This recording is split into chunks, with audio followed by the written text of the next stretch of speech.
Hello నమస్తే, నేను doctor బోనం Sriharika, consultant gynaecologist and laser laparoscopic surgeon. ఇవాళ టాపిక్ పీరియడ్స్లో బ్లీడింగ్ హెవీ అని మనం ఎప్పుడు అంటాం, హెవీ బ్లీడింగ్కి కారణాలు ఏంటి అండ్ దీనికి ఎటువంటి ట్రీట్మెంట్స్ ఉంటాయన్న దాని గురించి మాట్లాడుకుందామండి. హెవీ మెన్స్ట్రల్ బ్లీడింగ్ అన్నప్పుడు పీరియడ్స్ మనకి కరెక్ట్గా 28 డేస్కి రావడం అనేది అందరికీ జరగదు. 28 డేస్కి పీరియడ్ రావడం నార్మల్ అని అందరూ అనుకుంటారు. బట్ 21 డేస్ నుంచి 35 లేదా 45 డేస్ స్పాన్లో మనకి పీరియడ్ రావడం అనేది నార్మల్. ఎవరికైనా పీరియడ్ 21 డేస్ కన్నా ఎర్లీగా వస్తుంటే దాన్ని మనం ఫ్రీక్వెంట్ మెన్స్ట్రల్ సైకిల్స్ అంటాం. లేదా ఎవరికన్నా 45 డేస్ కన్నా లేట్గా వస్తుంటే ఇన్ఫ్రీక్వెంట్ సైకిల్స్ అంటాం. సో 21 డేస్ కన్నా ఎర్లీగా రావడం కూడా ఒక రకమైన అబ్నార్మల్ బ్లీడింగ్ అని అనుకోవచ్చు. అలాగే పీరియడ్ వచ్చినప్పుడు ఎన్ని రోజులు బ్లీడ్ అవ్వడం నార్మల్ అని చాలామందికి డౌట్ ఉంటుంది. 3 to 5 డేస్ వరకు బ్లీడింగ్ అవ్వడం నార్మల్ అండి. కొంతమందికి 7 డేస్ వరకు కూడా బ్లీడింగ్ అవ్వచ్చు. ఎవరికైనా 7 డేస్కి మించి బ్లీడింగ్ అవుతుంది అంటే డెఫినెట్గా అది ప్రొలాంగ్డ్ ఫ్లో, అంటే ఎక్కువగా బ్లీడింగ్ అవుతుందని దాని మీనింగ్. అలాగే డేలో ఎన్ని ప్యాడ్స్ మార్చొచ్చు అని చాలామంది అడుగుతూ ఉంటారు. పీరియడ్స్ అప్పుడు కొంతమంది ప్యాడ్స్ వాడతారు, కొంతమంది ట్యాంపన్స్ వాడతారు, కొంతమంది మెన్స్ట్రల్ కప్స్ వాడతారు.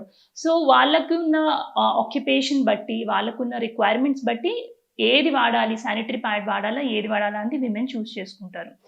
మీరు ఏది వాడుతున్నా కానీ 1 అవర్ లేదా 2 అవర్స్లో మీ శానిటరీ ప్యాడ్ ఫుల్గా సోక్ అయిపోతూ ఉన్నట్టున్నా కానీ పెద్ద పెద్ద గడ్డలు అంటే క్లాట్స్ లాగా పడుతున్నా కూడా దాన్ని మనం హెవీ పీరియడ్స్ లేదా హెవీ మెన్స్ట్రల్ బ్లీడింగ్ అంటాం.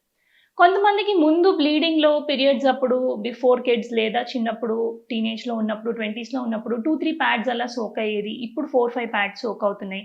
సో మేము ఈ చేంజ్ అనేది అబ్జర్వ్ చేస్తున్నాం. మా క్వాలిటీ ఆఫ్ లైఫ్ ఎఫెక్ట్ అవుతుంది, వర్క్కి వెళ్ళలేకపోతున్నాం, సిగ్నిఫికెంట్గా ఇబ్బందిగా ఉంది, లేదా రక్తం అనేది తగ్గిపోతుంది అన్న వాళ్ళందరికీ కూడా దాన్ని మనం హెవీ బ్లీడింగే అంటాం. దో అది మనకి క్రైటీరియాలో ఫిట్ అవ్వకపోయినా కూడా ముందుతో పోలిస్తే ఈసారి బ్లీడింగ్ సివియర్గా లేదా ఎక్కువగా అవుతుంది, లేదంటే దాంతోపాటు మనకి రక్తహీనత అంటే హిమోగ్లోబిన్ తగ్గిపోతుంది, లేదంటే అది మన క్వాలిటీ ఆఫ్ లైఫ్ని ఎఫెక్ట్ అవుతుంటే కూడా దీన్ని మనం హెవీ మెన్స్ట్రల్ బ్లీడింగ్ అంటాం.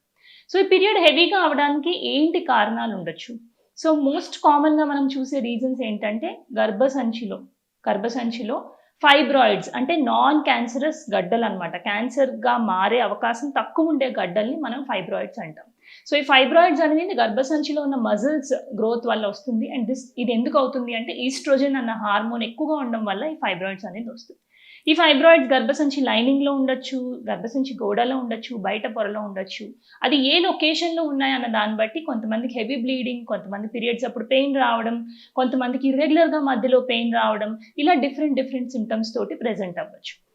అలాగే కొంతమంది గర్భసంచి ద్వారం మీద ఏమైనా పుండున్నా అది క్యాన్సర్గా మారుతున్నా కూడా ఇర్రెగ్యులర్గా bleeding, heavy bleeding, foul smelling అంటే అఫెన్సివ్ డిశ్చార్జ్ లాగా, అఫెన్సివ్ స్మెల్తో ఉన్న డిశ్చార్జ్ లాగా అవడం, ఇలాంటి ప్రాబ్లమ్స్ అన్నీ కూడా వాళ్ళకు ఉండొచ్చు.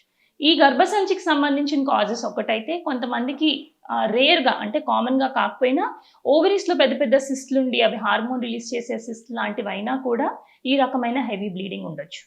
థర్డ్ ఇంపార్టెంట్ కాజ్ ఏంటి అంటే ఎవరికైతే హార్మోనల్ ఇంబ్యాలెన్స్ ఉంది, అంటే ఇప్పుడు ఈ రోజుల్లో మనం పాలిసిస్టిక్ ఓవేరియన్ సిండ్రోమ్ PCOS అని వింటున్నాం.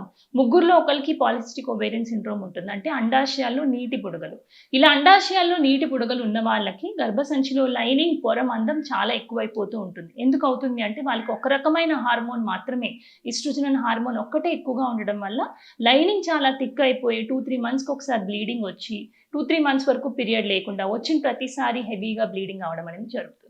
Next fourth most common cause ఏంటంటే ఎవరైనా బ్లడ్ థిన్నర్స్ మీద ఉన్న, ఎక్స్టర్నల్ సోర్స్ ఆఫ్ మెడికేషన్ ఏదైనా వాడుతున్నా, అలాంటి రీజన్స్ వల్ల కూడా కొంతమందికి హెవీ మెన్స్ట్రల్ బ్లీడింగ్ అనేది అవ్వచ్చు. సో దీన్ని మనం ఎలా ఇవాల్యుయేట్ చేస్తాము, ఎలా ట్రీట్మెంట్ చేస్తాము అంటే బేసిక్ బ్లడ్ టెస్ట్ చేసుకున్నాక ఒక స్కాన్ చేసుకోవాల్సి ఉంటుందండి. స్కాన్లో మనం గర్భసంచి లైనింగ్లో ఉన్న ప్రాబ్లం ఉందా, లేదంటే గర్భసంచిలో గడ్డలు ఉన్నాయా, ఓవరీస్ ఎలా ఉన్నాయి అన్నది బేసిక్గా చూసుకుని ఎగ్జామినేషన్ అంటే కింద నుంచి మానం నుంచి కూడా వెజైనల్ ఎగ్జామినేషన్ అంటాం, అన్న ఎగ్జామినేషన్ కూడా చూసుకుని గర్భసంచి ద్వారం ప్రాబ్లం కూడా లేదని రూల్ అవుట్ చేసుకున్నాక స్పెసిఫిక్ కాజ్ అనేది ఐడెంటిఫై చేస్తే మనం ఆ స్పెసిఫిక్ కాజ్ని ట్రీట్ చేయాల్సి ఉంటుంది. సో ఎప్పుడు కూడా హెవీ బ్లీడింగ్లో ఫస్ట్ ఇచ్చే ట్రీట్మెంట్ మెడికల్ మెథడ్సే ఉంటాయండి. బ్లడ్ క్లాటింగ్ అవ్వడానికి మనం ఒక ట్రానెక్సిమిక్ యాసిడ్ అని ఒక మెడిసిన్ ఇస్తాం. ఈ మెడిసిన్తో చాలా మందికి రిలీఫ్ ఉంటుంది. దీంతో రిలీఫ్ లేకపోతే next step is to go for hormonal medication. అవసరమయ్యి రెస్పాండ్ అవ్వని వాళ్ళకి ఒక బయాప్సీ అంటే ముక్క పరీక్ష తీసి ఆ రిపోర్ట్ బట్టి we keep hormonal medication. Size of the fibroid అంటే గడ్డ సైజ్ బట్టి, గడ్డ లొకేషన్ బట్టి మీ ఏజ్ ఎంత ఉంది అన్న దాన్ని బట్టి, పిల్లలు కావాలనుకుంటున్నారా, ఆల్రెడీ ఫ్యామిలీ కంప్లీటెడా అన్న దాన్ని బట్టి మీకు ఒకవేళ గడ్డలు ఉన్నాయంటే గడ్డల ట్రీట్మెంట్ ఉంటుందండి. చిన్నగా ఉన్న గడ్డలు most of the times medical management సరిపోతుంది. బట్ పెద్దగా ఉన్నాయి గడ్డలు అన్నప్పుడు మెడిసిన్స్‌తో రెస్పాండ్ అవ్వని వాళ్ళకి మళ్ళీ మెయిన్‌లీ 2 టైప్స్ ఆఫ్ ట్రీట్మెంట్ ఉంటుంది.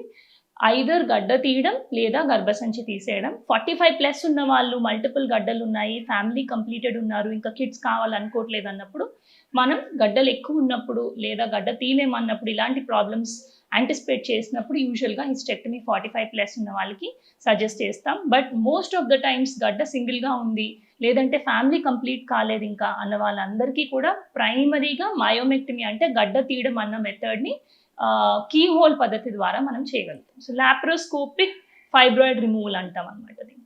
ఇది కాకుండా ఇంకా అడ్వాన్స్డ్‌గా కొన్ని టెక్నిక్స్ ఉన్నాయి. యూట్రైన్ ఆర్టరీ ఎంబోలైజేషన్ ఎగ్జాంపుల్‌కి అంటే గర్భసంచికి బ్లడ్ సప్లై, రక్త ప్రసరణ ఏ వెసల్ నుంచి వస్తుందో చూసుకొని ఆ వెసల్‌ని మనం బ్లాక్ చేయడం.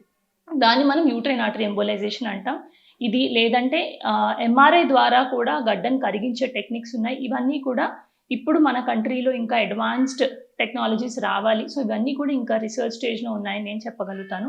So but main management options ఏంటి అంటే మెడికల్ మెథడ్ రెస్పాండ్ కాకపోతే హార్మోన్ డివైస్ కాపర్టీ లాంటిది ఒక మెరీనా అనే ఒక హార్మోన్ డివైస్ తప్పితే సర్జరీస్ అన్నవి మెయిన్ టైప్స్ ఆఫ్ ట్రీట్మెంట్.